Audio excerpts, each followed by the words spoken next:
네, 반갑습니다. 마르스 김동석의 리얼 주식입니다. 오늘 마르스 김동석의 리얼 주식은 폭락이 또 오던 말던 2차 전지 이 기업은 투자하세요. 세계 1위 됩니다. 최근에 사실 2차 전지 흐름이 별로 좋지 않습니다. 근데 올해까지 우리가 잘 버틴다면 긍정적인 기대감이 있을 것 같으니까 오늘 영상 끝까지 보시고 꼭 알아가시길 바라겠습니다. 그 이전에 여러분들한테 감사한 마음에 최근에 제약바이오, 비만치료제, HBM, EUV 그리고 테슬라 관련된 자료집까지도 저희가 무료로 정리해서 나눠드리고 있습니다. 이 자료집 받고 싶다 하시면 영상 끝까지 꼭 시청하셔라 말씀드리고 오늘 영상 바로 시작하겠습니다. LG에너지솔루션한테 GM이 지분을 매각을 했습니다. 그러니까 원래 같이 만들기로 했는데 야, 내 지분 너가 사가 하면서 지분을 넘겼다라는 거죠. 무슨 일인가 확인해 보겠습니다. LG에너지솔루션 미시간주의 배터리 공장을 같이 짓는데 거기에 대한 GM의 지분을 LG에너지솔루션한테 넘기면서 단독 공장이 됐다라는 거죠. 그래서 LG에너지솔루션이 GM과 합작 투자해 미국 미시간주에 건립 중이던 배터리 공장의 지분을 모두 인수했습니다. 그러니까 원래는 같이 만드는 거였는데 이제는 혼자 그냥 사용하게 됐다라고 보시면 될 것 같습니다. 랜싱에 거의 완공돼가는, 그러니까 사실 거의 완공이 됐어요. 이 얼티엄 셀즈 합작사죠. 배터리 공장의 지분을 파트너사인 LG에너지솔루션에 매각하기로 구속력 없는 합의에 도달을 했습니다. 그러니까 사실 뭐 긍정적인 논의로 인해서 그래 내가 살게 하고 서로 뭐 싸우거나 또는 서로 못 믿거나 그런 게 아니라 그냥 시원하게 매각을 했다라는 거죠. 그래서 GM은 공장 지분 매각으로 투자금 약 1조 4천억 원을 회수할 예정이며 지분 매각은 내년 1분기 중 완료될 예정입니다. 그래서 원래는 합작사였는데 LG 에너지 솔루션 단독 공장이 미시간주 공장이 됐다라고 보시면 될 것 같습니다. 현재 얼티엄 셀즈는 미국 오하이오주의 1공장, 테네시주의 2공장, 그 다음에 이게 3공장이었는데 3공장을 LG 엔솔한테 넘긴 거고 이 두 개는 그대로 진행을 하고 있다라고 보시면 될 것 같습니다. 근데 왜 GM이 상공장을 LG 엔솔한테 넘겼을까라는 부분이에요. 그건 뭐냐면 생산량 조절입니다. GM이 현재 그 배터리를 전부 쓸 정도로 캐파가 당장 나오지 않아요. 왜 안 나오냐? 상당히 보수적으로 잡았습니다. 지금 상황 보니까 이거 전기차 생산량이 생각보다 안 나올 수도 있겠네라고 하면서 대부분의 자동차 회사들 또는 2차 전지 기업들이 보수적으로 캐파를 잡고 있습니다. GM의 현재 확보한 배터리 캐파는 150기가와트시며 LG 에너지 솔루션과 GM 조인트 벤처인 얼티엄 1공장 40기가와트시 하나 있고요. 얼티엄 2공장이죠. 20기가와트시고요. 그러니까 20기가와트시 가동 중인 거예요. 총은 원래 40기가입니다. 그래서 절반 가동 중이고 그다음 얼티엄 3공장이었는데 이거를 매각을 한 거죠. 40기가와트시짜리. 그래서 지금 1이랑 2랑 가동 중이다라고 보시면 될 것 같고요. 2025년 북미 전기차 수요가 회복이 된다 해도 1, 2공장만으로도 이제는 뭐 대응이 될 것 같다라고 얘기를 하는 겁니다. 그러니까 정확히 말하면은 지금 상황에서 좀 보수적으로 잡으면 일단 1, 2공장으로 하고 만약에 부족하면은 뭐 그때 다시 맡기면 되는 거 아니겠어? 뭐 이런 생각인 거죠. 왜냐면 굳이 조인트 벤처가 아니어도 야 너네 그냥 우리 나중에 좀 같이 해줘라고 하면은 해줄 것 같으니까 굳이 3공장으로 같이 안 하더라도 상관이 없지 않을까라는 예상이라는 거죠. 그래서 GM은 2024년 북미 내 전기차 판매량 가이던스를 20에서 30만 대에서 20에서 25만 대, 최종적으로는 한 20만 대 근처로 하향 조정했습니다. 그래서 상당히 보수적으로 잡고 있는 상태입니다. 그 이유가 뭐겠습니까? 당연히 아시겠지만 올해 워낙에 조금 힘들다 보니까 내년까지는 그래도 우리가 좀 조심해서 가자라는 의미예요.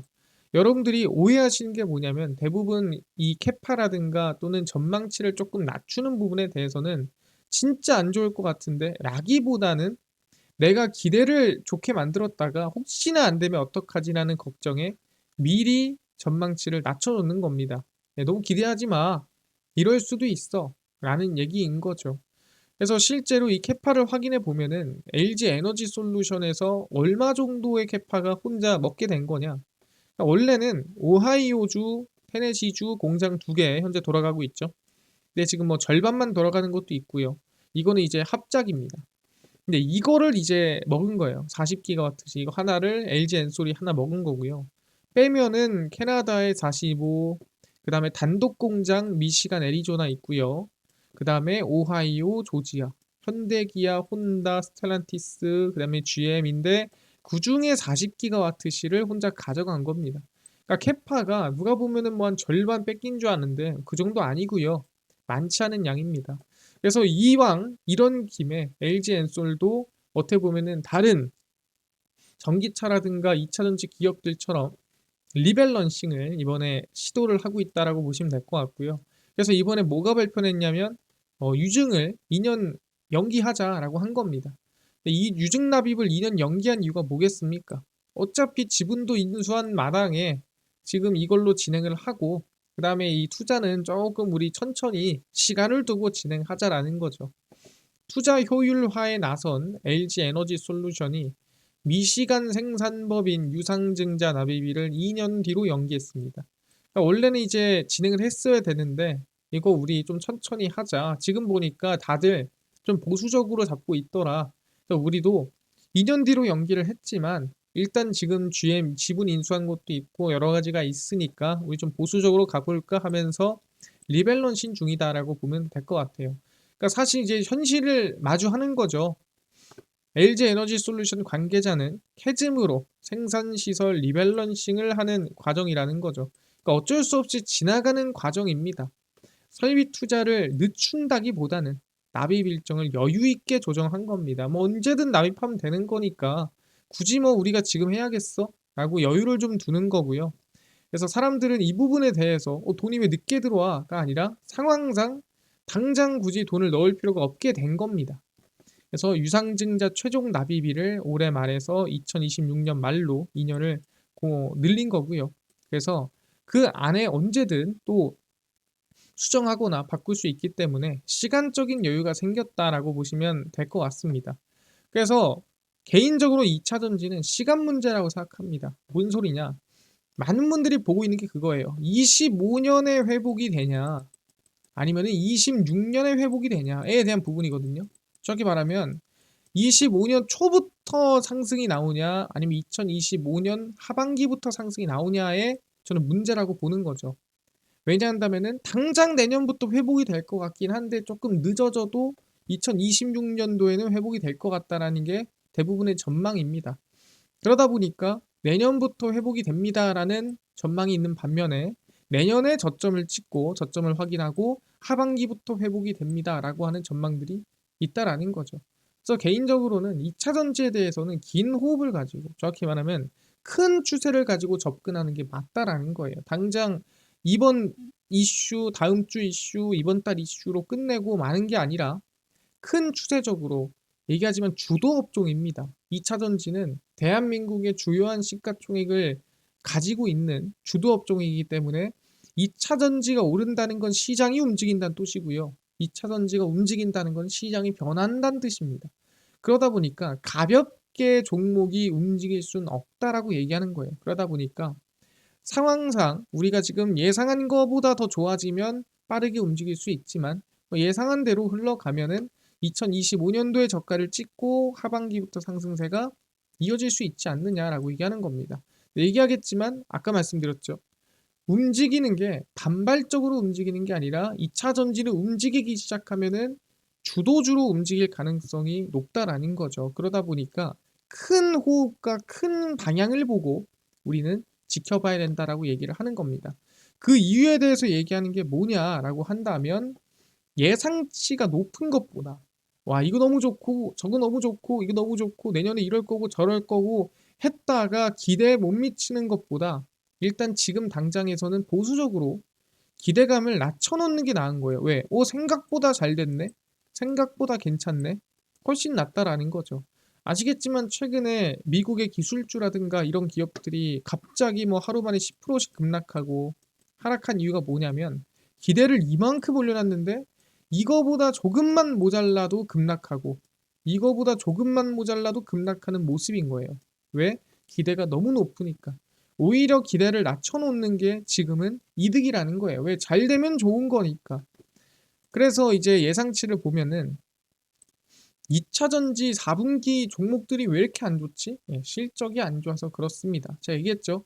올해까지는 실적이 개선될 이유가 없어요. 그래서 보시면은 영업이익이 올해 내내 지금 보시면은 320억, 2,500억, 180억, 1,130억. 그러니까 올해 내내 안 좋아요. 4분기까지. 그리고 삼성 SDI 같은 경우에도 하반기로 갈수록 안 좋습니다. SK이노베이션도 마찬가지고요. 퓨처엠도 별로 안 좋아요. 당연히 4분기까지 가는데 안 좋습니다. 왜 안 좋습니까? 재고평가 손실이 올해까지 반영이 되고 올해까지 사실 규제안이 들어가는 부분이 없기 때문에 2025년부터 바뀌는 시점부터 많은 변화가 일어날 거다라고 얘기했죠. 그러니까 올해 말까지는 아시겠지만 오를 이유가 없기 때문에 지금 상황에 저가를 유지를 하고 있는 겁니다. 근데 보시면 영업이익이 올해 반토막이 났지만 내년도에 다시 4배 이상 성장을 하고요. 올해 반토막이 났지만 내년 다시 2배로, 그 다음에 올해 같은 경우 퓨처엠은 조금 늘긴 했지만 내년도에 큰 성장이, 올해 적자 전환했지만 에코피로빔 내년에 크게 회복이, 마찬가지로 적자지만 내년에 흑자로. 그래서 올해 내년이 더 기대가 큰 겁니다. 그래서 올해는 다 안 좋아요. 다 힘들고 다 어렵습니다. 당연한 거거든요. 근데 이거에 대해서 왜 안 좋은가요? 또 왜 이렇게 별로입니까? 라고 물어보는 게 말이 안 되는 거예요. 왜? 올해 원래 안 좋을 게 다 전망이 됐으니까. 수십 번도 얘기했죠. 내년부터 회복되기 때문에 내년부터의 기대감을 보는 게 맞다라고 말씀을 드리는 부분입니다. 그 이유에 대해서 하나씩 좀 설명을 드리면 유럽 보조금이 좀 다시 시작이 되고 있는 상태입니다. 뭔 소리냐? 2023년도에 유럽 보조금을 끊으면서 국내 증시에 있는 2차전지 기업들이 안 좋았죠. 왜? 유럽 시장이 워낙 컸으니까. 스페인 정부는 올해 말에 만료가 되는 전기차 자금 지원 프로그램 모브스3의 후속 프로그램을 개발합니다. 그래서 모브스3는 2021년에 시작되어 2022년 12월에 4억 유로가 확대되어 총 예산이 12억 유로가 됐습니다. 전기 주행 거리가 30에서 90km인 PH, 그러니까 플러그인 하이브리드는 최대 5천 유로의 보조금을, 상업용 차량, 순수 전기차라든가 플러그인 하이브리드라든가 아니면은 이 일반 하이브리드 같은 경우에도 9천 유로를 받을 수가 있습니다. 그래서 보조금을 주는 이 프로그램이 다시 시행이 되고요. 새로운 보조금 프로그램은 언제? 2025년 초에 시행이 될 예정입니다. 아, 그렇구나. 근데 뭐 스페인만 합니까? 그렇지가 않죠. 실제 독일이 전기차 보조금에 대해서 얘기를 하자면 2023년 12월에 중단됐습니다. 왜? 아, 돈이 없어 라고 하면서 중단을 했는데 구조조정하고 여러 가지 좀 문제가 많이 생기니까 야, 좀 도와줘야겠는데? 그래서 전기차 관련 세제 개편안에 대한 의결을 진행을 했고요. 직접적인 보조금은 아니지만 간접적인 보조금이 시작이 됐다라고 볼 수가 있습니다. 그래서 기업의 전기차 보조금 재개 요구가 또 이어지고 있는 상태고요. 그러다 보니까 사실 지금 독일에서는 거의 뭐 간접적으로 보조금이 다시 시작이 됐다라고 보시면 될 것 같습니다. 근데 왜 이렇게까지 유럽들이 보조금을 시행하고 다시 진행하는 건가요? 라고 또 물어볼 수 있습니다. 이거 관련해서 얘기를 하자면 유럽의 탄소 배출 기준이 내년부터 강화가 됩니다. 그러니까 지금 2020년도에 한번 강화가 됐다가 지금 5년, 4년 동안에 조용히 있다가 다시 2025년도에 강화하고 2030년도에 강화하고 2035년도에는 제로가 되는 계획이라고 보시면 돼요. 그러니까 원래 5년마다 감축하기로 계획이 돼 있던 거였습니다. 그래서 업계에 따르면 EU는 2025년부터 승용차와 경상용차의 평균 탄소 배출을 현행보다 19%, 17% 감축하는 규제를 시행을 합니다. 그래서 감축이 되는 거예요. 그러려면 어떻게 해야 되겠습니까? 친환경 차를 더 많이 타야겠죠. 2020년부터 2024년까지 완성차 업체에 요구한 탄소 배출량은 승용차 키로당 95g, 경상용차 키로당 147g인데 2030년에는 또 5년이 지났죠. 49.5g, 90.6g. 그러니까 거의 뭐 절반 가까이씩 줄어드는 상황이라고 보시면 될 것 같습니다. 완전 절반은 아니지만 대폭 축소가 되고요. 30년에 35년부터는 탄소 배출이 0을 달성합니다. 물론 이거를 이론상으로 적은 거기 때문에 실제로 달성이 된다 안 된다 할 수는 없지만 그 두 번째 2020년에서 2025년으로 가는 이게 내년부터 시작이라는 겁니다. 그러니까 친환경차 전기차를 억지로 강제로라도 탈 수밖에 없는 상황이 만들어지는 거예요. 그래서 아마 유럽에 상당히 점유율을 가지고 있는 국내 배터리 기업들이 다시 2023년도에 끝났던 수혜를 다시 한번 받을 수 있지 않겠느냐라는 기대감이 있다라는 거죠. 왜냐하면 유럽 시장이 줄어들고 수요가 줄어들면서 국내 기업들이 실적이 박살이 나고 안 좋아졌고 물론 원자재 영향도 있었지만 그러다 보니까 유럽이 살아나면 국내 기업들도 같이 살아날 전망이 나온다라고 보고 있는 거죠. 왜? 그래서 보조금도 주는 겁니다. 내년에 전기차를 많이 타야 될 것 같은데 보조금 안 주면 안 되겠는걸? 보조금 안 주면 못 맞추겠는걸? 그래서 보조금을 지금 열심히 다시 준비를 하고 개발을 하고 간접적으로라도 보여주고 있다라고 생각하시면 될 것 같습니다. 아, 그렇구나. 여기까지 이해가 됐습니다. 그러다 보니 이제 중요한 게 뭐냐라고 한다면 실질적으로 핵심적으로는 우리가 이제 2차 전지 기업들에 대한 관련 기업들이 좀 중요하다. 2차 전지 관련된 종목들이 핵심이다라고 말씀을 드리는 부분이고요. 그래서 그 기업들 중에서도 우리는 이제 ETF에 좀 집중을 해야 될 것 같고요. 그래서 2차 전지 ETF 세 가지가 있습니다. 첫 번째는 이제 타이거 2차 전지 탑3가 있고요. 코덱스 2차 전지 산업 그리고 타이거 2차 전지 테마가 있는데 이거에 대해서 얘기를 하는 이유가 뭐냐라고 한다면은 제가 말씀드렸지만 지금 종목을 하나 콕 집어가지고 이게 제일 좋을 것 같아요 라고 하기보다는 전체적인 이 시장을 주도할 수 있는 2차 전지 전체가 전환하는 시기에 구조적인 성장을 노리는 게 가장 좋다라는 거죠. 그래서 그게 2025년 초에서 말 사이에 추세가 이어질 가능성이 높다라는 거예요. 아시겠지만 개별주라든가 개별적인 종목들이 한 일주일 또는 2주일 만에 상승하고 많은 방향이 있는 반면에 실제 우리가 주도주를 만들었던 기업들은 대부분 추세적인 방향을 만들기 때문에 그 추세를 보고 우리가 좀 안전하고 조금 더 안정적으로 투자해 볼 수 있는 게 ETF가 아닌가 생각을 합니다. 그래서 그냥 평균 뭐 이거저거 다 평균으로 잡자면 타이거 2차전지 탑 10으로 보시면 될 것 같고요. 아니다. 나는 포스코 쪽이 좀 더 좋은 것 같아. 그럼 포스코 쪽에 지분이 조금 더 비중이 많이 들어가 있는 2차전지 산업 코덱스 이거를 노리면 될 것 같고요. 아니다. 나는 LG 에너지 솔루션 쪽에 지분이 좀 많이 타져 있는 ETF를 할래. 그럼 타이거 2차전지 테마를 하시면 됩니다. 아까 얘기했지만 이게 다 거의 비슷해요. 근데 지분이 조금씩 다를 뿐이다라고 얘기를 합니다. 그래서 보시면 타이거 2차전지 탑 10의 흐름 이게 이제 탑 10의 흐름이고요. 거의 저가에 와 있는 상태죠. 이거와 코덱스 2차전지 산업 와 있는 이 차트와 비슷하죠.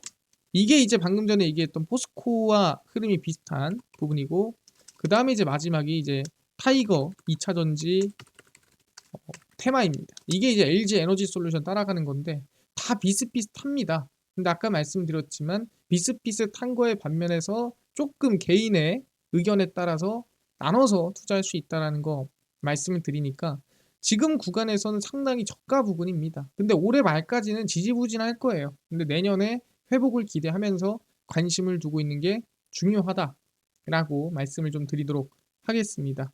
알겠습니다. 그러면은 구조적인 성장을 기대를 하면서 실적에 대한 부분들 2차전지 ETF 관심을 가지고 분할로 저희가 접근하면 좋을 것 같다. 그래서 추세적인 상승을 기대해보자 말씀을 드리겠습니다. 여기까지 이해를 했고요. 이뿐만 아니라 아까 전에 제약바이오, HBM, 그 다음에 EUV, 시장 전망, 그리고 로봇 아까 뭐 테슬라 관련된 자료집까지도 무료로 나눠준다고 하셨는데 그 자료집은 혹시 어디서 무료로 받을 수 있나요?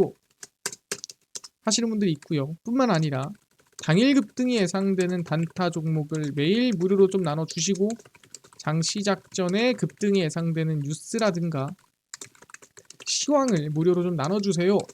또는 테마주라든가 매매법 강의를 무료로 나눠주세요 하시는 분들이 있어서 김동석 대표가 100% 무료로 나눠드리고 있습니다. 바로 김동석의 리얼 주식 연구소라는 100% 무료 어플이고요. 이 어플은 내가 아이폰을 씁니다. 앱스토어에서 무료로 설치 가능하고요. 갤럭시를 씁니다. 구글 플레이, 플레이스토어에서 무료로 설치 가능합니다. 설치하고 나면은 전화번호 같은 거 적어야 되나요? 아무것도 안 적으셔도 됩니다. 무료니까 앱스토어, 구글 플레이, 플레이스토어 접속을 하시고 뭐라 검색하냐? 김동석의 리얼 주식 연구소라 검색하시면 이렇게 어플이 뜨게 됩니다. 100% 무료로 설치 가능하니까요. 꼭꼭꼭꼭 설치하셔라 말씀을 드립니다. 네, 설치를 하고 나면은 이렇게 김동석의 리얼 주식 연구소 어플이 화면에 뜨게 되고요. 당일 리얼 추천주가 당일 급등 예상 종목을 무료로 알려드리고 급비 분석이 장 시작 전 시황, 급비 자료가 테마주라든가 매매법 알려드리고요. 아까 얘기했던 제약바이오 그 다음에 로봇 자료집들 다 어디서 무료로 받을 수 있나요? 리얼 추천주 누르시고요. 들어가시면 저희가 10만 명 감사합니다 하면서 자료를 올려놨습니다. 그래서 누르고 들어가시면은 맨 밑에 저희가 제약바이오, HBM, EUV, 월가들의 투자법, 그리고 온디바이스 AI, 로봇까지, 그리고 테슬라 자료집도 곧 올려드릴 겁니다. 일주일 안에 올려드릴 거니까 확인하시면 좋을 것 같고요. 100% 무료입니다. 밑줄의 본전이잖아요. 무료니까 꼭 받아가시고요. 뿐만 아니라 리얼 추천주에서는 12월 6일, 5일, 4일, 3일, 2일 추천주도 무료로 나눠드리고 있고 급비 분석은 장 시작 전 시황입니다. 해외 증시부터 국내 이슈까지 무료로 매일매일 장전에 저희가 정리를 해드리고요. 급비 자료는 당일 있었던 이슈 관련주 정리를 해드립니다. 그래서 장전 이슈, 장중 이슈, 종목까지 무료로 매일매일 공개하니까요. 100% 평생 무료로 운영하는 어플입니다.